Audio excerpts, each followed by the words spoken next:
కి స్వాగతం. ముందుగా ముఖ్యాంశాలు. తూర్పులో 82 కోట్లతో అభివృద్ధి పనులు. కూటమి ప్రభుత్వంతోనే అభివృద్ధి సాధ్యమన్న ఎమ్మెల్యే నసీర్.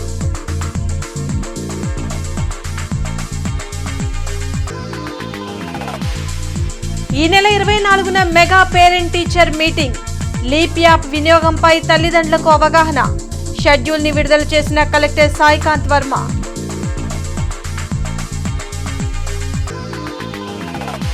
గుంటూరు నగరంలో రోడ్డు కారిడార్ అభివృద్ధికి ప్రణాళికాబద్ధమైన చర్యలు. రోడ్డు వెంబటి డ్రైన్, ఫుట్పాత్ ఆక్రమణలపై ఆగ్రహం వ్యక్తం చేసిన కమిషనర్ మయూర్ అశోక్. 2 రోజుల పెన్షన్ జీపీఎఫ్ అదాలత్ ప్రారంభం. పెన్షన్ మరియు జీపీఎఫ్ సేవలపై అవగాహన కార్యక్రమాన్ని నిర్వహిస్తున్నామన్న AP principal accountant general Shantipriya. 82 కోట్ల వ్యయంతో తూర్పు నియోజకవర్గంలో పలు అభివృద్ధి కార్యక్రమాలను చేపట్టామని ఎమ్మెల్యే నసీర్ అహ్మద్ పేర్కొన్నారు. నగర పర్యటనలో భాగంగా 2వ డివిజన్లోని ఆర్టీసీ కాలనీ, ఇజ్రాయిల్పేట, వెంకట్రావుపేటల్లో పర్యటించామని ఎమ్మెల్యే నసీర్ అహ్మద్ తెలిపారు. కొన్ని చోట్ల కాల్వలు సరిగ్గా ఉన్నా వాటిని క్లీన్ చేయక పారిశుధ్యం లోపించిందన్నారు. అవసరమైన చోట్ల సీసీ రోడ్లకు ఎస్టిమేషన్లు వేయించడం జరిగిందన్నారు. తూర్పు నియోజకవర్గంలో ప్రజలకు అవసరమైన అన్ని మౌలిక వసతులు ఏర్పాటుకి చర్యలు తీసుకుంటున్నామన్నారు. ఈ కార్యక్రమంలో కూటమి నాయకులు పాల్గొన్నారు. నగరంలో దాదాపు 82 కోట్ల రూపాయలతో అనేక అభివృద్ధి కార్యక్రమాలు, నగరానికి అవసరమైనటువంటి ఓవర్ బ్రిడ్జ్ల దగ్గర నుండి చిన్న డ్రైన్ వరకు కూడా అతి ఆలోచనతో ప్రతి ఒక్కరిని కూడా సంప్రదించి అక్కడ అవసరాన్ని గుర్తించి పనిచేయడం జరుగుతూ ఉంది. ఇది కేవలం ఈ కూటమి ప్రభుత్వంలో మాత్రమే సాధ్యమయ్యేటువంటి విషయం. నగరంలో ప్రజలకు ఎటువంటి ఇబ్బంది వచ్చినా, ఎటువంటి అవసరం వచ్చినా తప్పకుండా ఒక శాసనసభ్యుడిగా నేను, కూటమి నాయకులందరూ కూడా అందుబాటులో ఉంటాం. గుంటూరులో ఈ నెల 24వ తేదీన జరగబోయే మెగా పేరెంట్ మీటింగ్ షెడ్యూల్ ని జిల్లా కలెక్టర్ సాయికాంత్ వర్మ విడుదల చేశారు. జిల్లాలోని అన్ని ప్రభుత్వ పాఠశాలలు, ప్రభుత్వ జూనియర్ కళాశాలల్లో ఈ నెల 24న మెగా పేరెంట్ టీచర్ మీటింగ్ను నిర్వహించనున్నట్లు జిల్లా కలెక్టర్ సాయికాంత్ వర్మ తెలిపారు. ఈ కార్యక్రమానికి సంబంధించిన షెడ్యూల్ను ఆయన మీడియా సమావేశంలో విడుదల చేశారు. జిల్లాలో మొత్తం 1048 ప్రభుత్వ పాఠశాలలు ఉండగా వాటిలో 90,596 మంది విద్యార్థులు చదువుతున్నారన్నారు. వీరికి సంబంధించిన 181,192 మంది తల్లిదండ్రులు ఈ కార్యక్రమంలో పాల్గొనే అవకాశం ఉందని కలెక్టర్ తెలిపారు. లీప్ యాప్ వినియోగంపై తల్లిదండ్రులకు ప్రత్యేక అవగాహన కల్పించే కార్యక్రమం నిర్వహించనున్నట్లు కలెక్టర్ వెల్లడించారు. మన జిల్లాలో ఉన్న ఈ పిల్లలందరే కాకుండా వారి తల్లిదండ్రులు ఇద్దరూ కూడా ఈ పేరెంట్ టీచర్స్ మీటింగ్లో పార్టిసిపేట్ చేయాలి. సాధారణంగా పేరెంట్ టీచర్ మీటింగ్ అంటే కేవలం మదర్స్ మాత్రమే పార్టిసిపేట్ చేయాలి అనేటువంటిది ఉంటుంది. సో అలా కాకుండా ఈసారి we want both mother and father. ఎందుకంటే పిల్లల యొక్క చదువులు ఎలా ఉన్నాయి, వాళ్ళ స్కూల్స్ ఎలా నడుస్తున్నాయి అనేటువంటి అవగాహన కేవలం తల్లికే కాదు తండ్రికి కూడా తెలియాలి. వారిని కూడా భాగస్వామ్యం చేయాలి అనే ఉద్దేశంతో ఈసారి ఎక్కువగా దృష్టి పెట్టడం జరుగుతూ ఉంది. కాబట్టి నా రిక్వెస్ట్ ఏంటంటే మన గుంటూరు జిల్లా ప్రజలందరూ కూడా ఈ గవర్నమెంట్ స్కూల్స్, జూనియర్ కాలేజెస్లో జరుగుతున్న ఈ మెగా పీటీఎంలో బోత్ మదర్, ఫాదర్ తల్లిదండ్రులు ఇద్దరూ కూడా తప్పనిసరిగా పార్టిసిపేట్ చేయాలి. ఇలా పార్టిసిపేట్ చేసి ఈ పీటీఎంని చాలా సక్సెస్ఫుల్గా చేయాలి. Commissioner Mayur Ashok KVP colony main road, Chilakaluripet road, AT Agraharam main road, Nandivelugu road, Ponnur road తదితర ప్రాంతాల్లో పర్యటించారు. ఈ సందర్భంగా కమిషనర్ మయూర్ అశోక్ మాట్లాడుతూ నగరంలో దశలవారీగా మెయిన్ రోడ్లను ఎవెన్యూ ప్లాంటేషన్, డివైడర్లు, క్రమబద్దమైన ఫుట్పాత్, లైటింగ్, సైన్ బోర్డుల ఏర్పాటుతో ఆకర్షణీయంగా తీర్చిదిద్దనున్నామని తెలిపారు. ఇప్పటికే ఏపీ జీబీసీ రూపొందించిన అభివృద్ధి ప్రతిపాదనలను క్షేత్రస్థాయిలో పరిశీలించి తగు మార్పులు తెలిపామని, వాటిని సరిచేసి త్వరితగతిన అందించాలని తెలిపామన్నారు. సదరు ఎంపిక చేసిన రోడ్లలో గుంటూరు నగర వాతావరణానికి తగిన మొక్కలను నాటేలా, వాటి నిర్వహణ కూడా చేసేలా కాంట్రాక్ట్ నిబంధనలు ఉండేలా చూడాలన్నారు.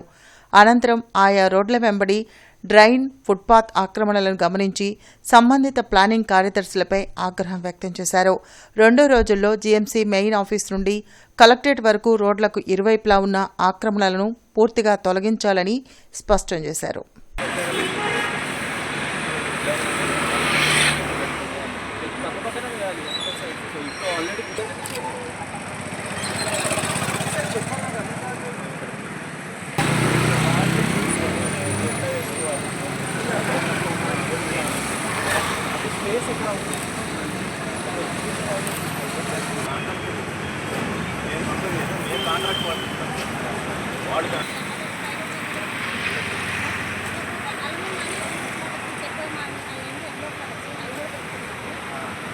పెన్షన్ మరియు జీపీఎఫ్ సేవల పంపిణీని సులభతరం చేయడమే ఈ పౌర కేంద్రీకృత కార్యక్రమ లక్ష్యమని Andhra Pradesh principal accountant general Shantipriya తెలిపారు.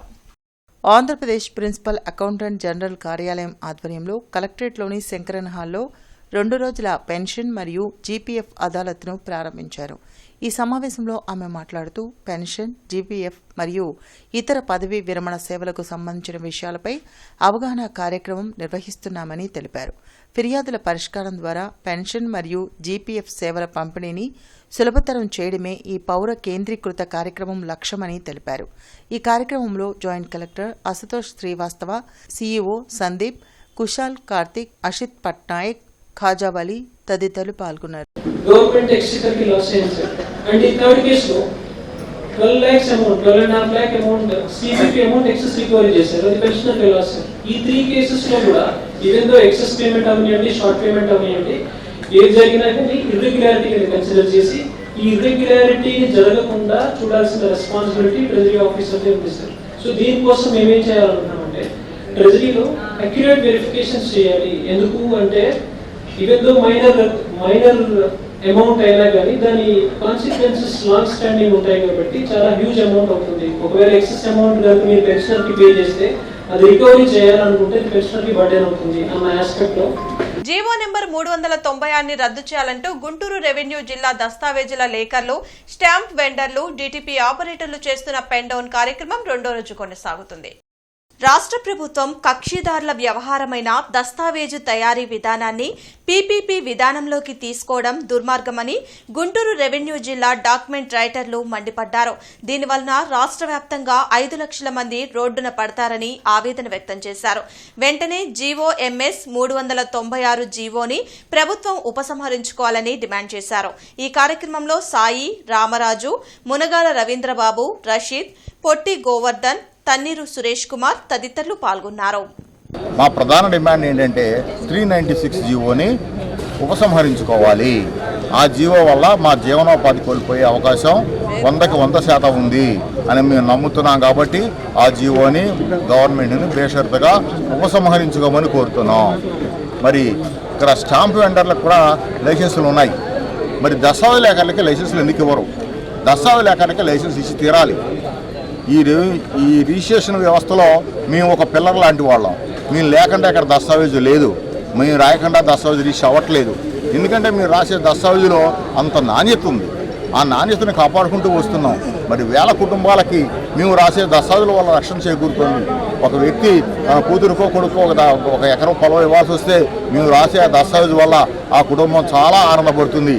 మరి దస్తావేజులు రాయించుకున్న వాళ్ళు కూడా చాలామంది మీరు రాసిన దస్తావేజు పట్టుకెళ్ళి వాళ్ళకి ఇష్టమైన దేవాలయంలో కానీ దేవతా విగ్రహాల దగ్గర కానీ పెట్టి పూజ చేయించి ఇంటికి పట్టుకెడతారు. అంత పవిత్రమైనది ఈ దస్తావేజు. హోంమంత్రి అనితను ఎప్పుడూ కులపరంగా దూషణ చేయలేదని మాజీ మంత్రి అంబటి రాంబాబు స్పష్టం చేశారు. హోంమంత్రిని అనుచిత పదజాలంతో మాట్లాడానంటూ ఎంఆర్పీఎస్ నాయకులు గగ్గోలు పెడుతూ నా దిష్టిబొమ్మను దగ్ధం చేశారని అంబటి రాంబాబు అన్నారు. జిల్లా వైసీపీ కార్యాలయంలో జరిగిన మీడియా సమావేశంలో అంబటి రాంబాబు మాట్లాడారు. హోంమంత్రిగా ఆమె పదవిని చేపట్టినప్పటి నుండి ఆమె ఫెయిల్ అవుతూనే వచ్చిందన్నారు. నడిరోడ్లో మహిళను వివస్త్రను చేస్తున్నారు. పోలీసుల వేధింపులు తాళలేక ప్రజలు ఆత్మహత్య చేసుకుంటున్నారని అన్నారు. నేను అన్న మాటల్లో తప్పు ఉంటే మందా కృష్ణమాదిగను చెప్పమనండి, క్షమాపణ చెబుతానన్నారు. ఈ కార్యక్రమంలో వైసీపీ దళిత నాయకులు పాల్గొన్నారు. రాజకీయంగా ఫెయిల్యూర్ అయిపోయి ఇవాళ రాష్ట్రంలో లా అండ్ ఆర్డర్ లేకోకుండా పోతున్న దశలో రాజీనామా చేయండి, అసలు మీకు రాజీనామా చేయటం కూడా రాదు అని మాట్లాడుతున్న సందర్భంలో మాటిన మాటలు మాదిగలందరినీ నేను తిట్టేసినట్టు, మాదిగలందరినీ నేను దూషించినట్లు మాట్లాడటం ఏమంత ధర్మం అని అడుగుతా ఉన్నా. నేను ఇవాళ మళ్ళీ అడుగుతా ఉన్నా, నేను రాష్ట్ర హోంమంత్రి అనిత గారికి క్షమాపణ చెప్పవలసిన అవసరం లేదు, చెప్పను కూడా. కానీ కృష్ణమాది గారిని అడుగుతా ఉన్నా, కృష్ణమాది గారు నిజంగా నేనన్న మాటలు మా మాదిగ కుల గౌరవాన్ని తీసినయి అని మీరు ఒక మాట చెప్పండి, ఆమెకు చెప్పండి, మీకు క్షమాపణ చెప్తాను నేను. మీరు ఫీల్ అయితే, అది నిజమైతే కృష్ణమాది గారి దగ్గరకు వచ్చి చెప్పమన్నా చెప్తా, పత్రికా ముఖంగా చెప్పమన్నా చెప్తా. వెరవను నేను, భేషజం పోవాల్సిన అవసరం కూడా లేదు నాకు. I have respect on MRPS and Krishnamadiga గారి మీద. శాంతియుతంగా నిరసన తెలియజేస్తున్న విద్యార్థులపై అత్యంత క్రూరంగా లాఠీ చార్జ్ చేయడాన్ని సిపిఐ తీవ్రంగా ఖండిస్తుందని రాష్ట్ర కార్యదర్శి వర్గ సభ్యులు జంగాల అజయ్ కుమార్ తెలిపారు. విద్యార్థులపై జరిగిన లాఠీచార్జిని వ్యతిరేకిస్తూ సిపిఐ నగర సమితి ఆధ్వర్యంలో హిమనీ సెంటర్లోని మహాత్మాగాంధీ విగ్రహం వద్ద నిరసన కార్యక్రమం చేపట్టారు. ఈ సందర్భంగా జంగాల అజయ్ కుమార్ మాట్లాడుతూ నీట్ పేపర్ లీకేజీ వలన ఎంతో మంది విద్యార్థుల జీవితాలు అంధకారంలోకి వెళ్లాయని అన్నారు.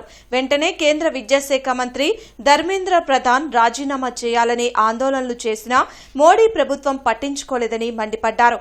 అదేమంటే నిరసనలు చేస్తున్న విద్యార్థులపై లాఠీచార్జ్ చేయడం దారుణమన్నారు. ఈ కార్యక్రమంలో నగర కార్యదర్శి ఆకిటి అరుణ్ కుమార్, జిల్లా కార్యదర్శి కోట మాల్యాద్రి, జిల్లా సహాయ కార్యదర్శి మేడా హనుమంతరావు పాల్గొన్నారు.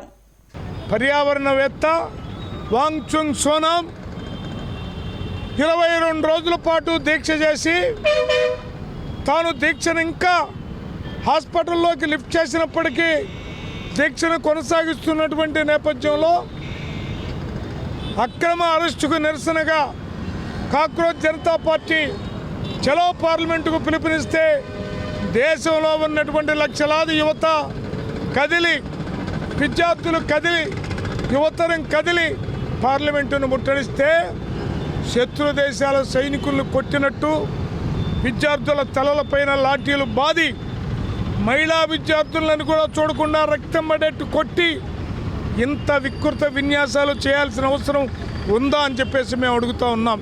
బిఆర్ స్టేడియంలో జరుగుతున్న అమరావతి 2026 క్రీడా పోటీల కార్యక్రమంలో ఎమ్మెల్యే నసీర్ అహ్మద్ పాల్గొన్నారు. ఈ సందర్భంగా ఎమ్మెల్యే నసీర్ మాట్లాడుతూ ప్రభుత్వ పాఠశాలల విద్యార్థులకు క్రీడల పట్ల ఆసక్తి కలిగేలా కార్యక్రమాలు చేస్తున్నామని తెలిపారు. ప్రతి నియోజకవర్గంలో 20వ తేదీ నుండి 25వ తేదీ వరకు 12 విభాగాల్లో పోటీలు జరుగుతాయని చెప్పారు. 29వ తేదీన రాష్ట్ర స్థాయి పోటీలు నిర్వహించి ₹1 కోటి బహుమతులు విజేతలకు అందించడం జరుగుతుందన్నారు. 14 కోట్ల వ్యయంతో ఖేల్ ఇండియా కార్యక్రమం ద్వారా బిఆర్ స్టేడియాన్ని అభివృద్ది చేస్తున్నామని ఎమ్మెల్యే మొహమ్మద్ నసీర్ పేర్కొన్నారు. ఈ కార్యక్రమంలో స్పోర్ట్స్ అథారిటీ సభ్యులు, క్రీడాకారులు పాల్గొన్నారు. అంతేకాకుండా కేవలం ఈరోజు పాఠశాలలో చదువుకునేటువంటి పిల్లలు క్రీడలు ఆడుకొని 10వ తరగతి తర్వాత వాళ్ళు మరింత ఎవరైతే ఈ స్థాయిలో చేరతారో అటువంటి వాళ్ళందరికీ కూడా మరింత వాళ్ళకు ఊతం ఇచ్చేటువంటి విధంగా ఉద్యోగాల్లో కూడా 3% రిజర్వేషన్ ఇచ్చినటువంటి ప్రభుత్వం ఈ కూటమి ప్రభుత్వం. మీరందరూ చూస్తూ ఉన్నారు. BR stadium, Brahmananda Reddy stadium దాదాపు 50 సంవత్సరాల చరిత్ర కలిగినటువంటి ఈ స్టేడియం గత కొన్ని దశాబ్దాలుగా పూర్తిగా నిర్మానుష్యంగా ఉన్నటువంటి ప్రదేశంలో ఈరోజు దాదాపు 14 కోట్ల రూపాయలతో ఖేలో ఇండియా ద్వారా అభివృద్ధి కార్యక్రమాలతో పాటు ఒక పక్కన గుంటూరు మున్సిపల్ కార్పొరేషన్ ఆధ్వర్యంలో అనేక వసతులను ఏర్పాటు చేయడం జరుగుతూ ఉంది. తప్పకుండా పిల్లలు ఈరోజు చదువుతో పాటు ఏదో ఒక ఈవెంట్లో మీరు తప్పకుండా పార్టిసిపేట్ చేస్తే ఈరోజు స్పోర్ట్స్ కోటాలో ఉద్యోగాలు వచ్చేటువంటి అవకాశం ఉంది. అవినీతి, అసమర్థతకు బ్రాండ్ అంబాసిడర్ మాజీ మంత్రి అంబటి రాంబాబు అని టీడీపీ రాష్ట్ర కార్యనిర్వాహక కార్యదర్శి కనపర్తి శ్రీనివాసరావు ధ్వజమెత్తారు. శ్రీనివాసరావుపేటలోని ఎమ్మెల్యే కార్యాలయంలో వడ్డెర కార్పొరేషన్ చైర్మన్ మల్లె ఈశ్వరరావు, తాళ్ల వెంకటేష్ యాదవ్తో కలిసి కనపర్తి శ్రీనివాసరావు మీడియాతో మాట్లాడారు. మహిళను వివస్త్రను చేసిన ఘటనలో నిందితుల్ని ప్రభుత్వం అరెస్టు చేసిందని, ఎక్కడా అలసత్వం వహించలేదని అన్నారు. ఈ విషయం తెలియగానే ఎమ్మెల్యే మాధవి వెంటనే స్పందించి ఎస్పీతో మాట్లాడి చర్యలు తీసుకున్నారని తెలిపారు. ఈ విషయంపై వైసీపీ నాయకులు విమర్శలు చేయడం సరికాదన్నారు. అంబటి రాంబాబు మతి భ్రమించి దిగజారి మాట్లాడుతున్నారని అన్నారు. ఒక బీసీ మహిళ మీద నువ్వేదో మనసులో కక్ష పెట్టుకొని దాడి చేస్తా ఉన్నావు, మాటల దాడి. ఇది గల్లా మాధవి గారి మీద దాడి కాదు, ఇది బీసీ వర్గాల మీద దాడి. ఇది మేడం గారు ఎప్పుడైతే గల్లా మాధవి గారు పరువు నష్టం డెఫమేషన్ దావా వేస్తామన్నారో పబ్లిక్ అంతా ఒకటే ఉదయం వాకింగ్లో టీ స్టాల్ దగ్గర ఏంటి మేడం గారు దావా వేస్తా అన్నారు పరువు నష్టం, అసలు పరువు లేనోడి మీద పరువు నష్టం దావా ఏంటివేంది అన్నారు అందరూ. పరువు ఉంటే పరువు నష్టం దావా. ఇప్పుడు అన్నీ ఇడిచేసినోడికి గోచిగుట్టతో పనే ఉంది. అట్లానే రాంబాబుకి పరువు లేదు కాబట్టి పరువు నష్టం దావా వేసినా ఒకటే, అయిపోయినా ఒకటే. అయినా ఒకసారి వేసి అతనికి కూడా రుచి చూపించాలి. కాబట్టి ఇలాంటివన్నీ మానేసి ఒళ్ళు దగ్గర పెట్టుకొని మాట్లాడాలని చెప్పి అంబటి రాంబాబుని హెచ్చరిస్తూ ఉన్నాం. అంబటి రాంబాబు గారి యొక్క పరిస్థితిని మనం ఈ రాష్ట్రంలోనూ జిల్లాలోనూ చూస్తూ ఉన్నాం. ఎందుకంటే ఆయన మానసిక పరిస్థితి పూర్తిగా దెబ్బతింది. ఈరోజు కాదు, గత కొన్ని సంవత్సరాలుగా ప్రభుత్వం పోయిన దగ్గర నుండి ఆయన పరిస్థితి ఏంటంటే ఎక్కడ ఏ సంఘటన జరిగినా నేనుండాను అని ఒక గుర్తింపు కోసం చేస్తున్నటువంటి కార్యక్రమాల్లో ఇది ఒక నాటకం. రాష్ట్రంలో మహిళల పట్ల జరుగుతున్న అరాచకాలకు హోంమంత్రి అనిత బాధ్యత వహిస్తూ రాజీనామా చేయాలంటూ వైసీపీ శ్రేణులు లాడ్జి సెంటర్లో నిరసన వ్యక్తం చేశారు. లాడ్జి సెంటర్లోని అంబేద్కర్ విగ్రహం వద్ద జరిగిన నిరసన కార్యక్రమంలో మాజీ మంత్రి అంబటి రాంబాబు, మోదుగుల వేణుగోపాల్ రెడ్డి, పోతిన మహేష్ మీడియాతో మాట్లాడారు. 15వ తేదీన మహిళపై అమానవీయ ఘటన జరిగితే 17వ తేదీ కేసు కట్టారని మండిపడ్డారు. కేవలం స్థానిక ఎమ్మెల్యే ప్రోద్బలంతోనే పోలీసులు నిర్లక్ష్యం వహించారని అన్నారు. మొదటిసారి దాడి జరిగినప్పుడే పోలీసులు చర్యలు తీసుకుని ఉంటే దారుణం జరిగి ఉండేది కాదన్నారు. ఈ కార్యక్రమంలో అన్నాబత్తిన శివకుమార్, అంబటి మురళీకృష్ణ, బలసాని కిరణ్ కుమార్, ఇతర ముఖ్య నాయకులు పాల్గొన్నారు. నేను మళ్ళా చాలా స్పష్టంగా ఆరోపణ చేస్తున్నా, ఈ స్థానిక శాసనసభ్యురాలు సోదరి గల్లా మాధవి ఇంటర్ఫీరెన్స్ వల్లే రెండవ సంఘటన జరిగింది. సత్యనారాయణ అనే సిఐని కేసు రిజిస్టర్ చేయకోకుండా ఆపింది మాధవి గారు. ఎందుకంటే వాళ్ళు మా తెలుగుదేశం. ఆపట్టే రెండవ సంఘటన జరిగింది. రెండో సంఘటన కూడా పూర్తి చేయాలని, 4 గోడల మధ్యనే నలిపేయాలని, బయటికి రాకూడదని చేశారు. దాన్ని కూడా నలిపేయడానికి ప్రయత్నం చేసింది మా సోదరి గల్లా మాధవి గారు. గల్లా మాధవి గారు చాలా తక్కువ మంది శాసనసభ్యులు మహిళలు ఉంటే ఆమె ఒక మహిళా శాసనసభ్యురాలు. మన రాష్ట్రంలో గుంటూరులో ఎన్నుకున్నారు ఆమెని. జరిగింది మహిళకు అన్యాయం. హోంమంత్రి గారు మహిళ, జరిగింది మహిళకు అన్యాయం. ఏదో యాక్షన్. నేను మళ్ళా అడుగుతున్నా, మొదటి సంఘటనప్పుడే పోలీసులు రియాక్ట్ అయి ఉంటే రెండవ సంఘటన జరిగేది కాదని చెప్పమంటున్నా. దీనికి కారణం స్థానిక శాసనసభ్యురాలు గల్లా మాధవి. బులెటిన్ ముగించే ముందు ముఖ్యాంశాలు మరోసారి. తూర్పులో 82 కోట్లతో అభివృద్ధి పనులు, కూటమి ప్రభుత్వంతోనే అభివృద్ధి సాధ్యమన్న ఎమ్మెల్యే నసీర్.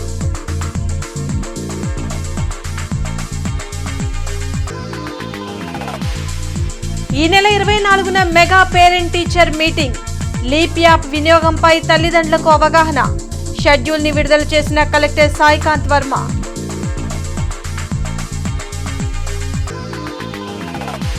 గుంటూరు నగరంలో రోడ్డు కారిడార్ అభివృద్ధికి ప్రణాళికాబద్ధమైన చర్యలు. రోడ్డు వెంబటి డ్రైన్, ఫుట్పాత్ ఆక్రమణలపై ఆగ్రహం వ్యక్తం చేసిన కమిషనర్ మయూర్ అశోక్. 2 రోజుల పెన్షన్ జీపీఎఫ్ అదాలత్ ప్రారంభం. పెన్షన్ మరియు జీపీఎఫ్ సేవలపై అవగాహన కార్యక్రమాన్ని నిర్వహిస్తున్నామన్న AP principal accountant general Shantipriya. ఈ వార్తలు ఇంతటితో సమాప్తం. నమస్కారం.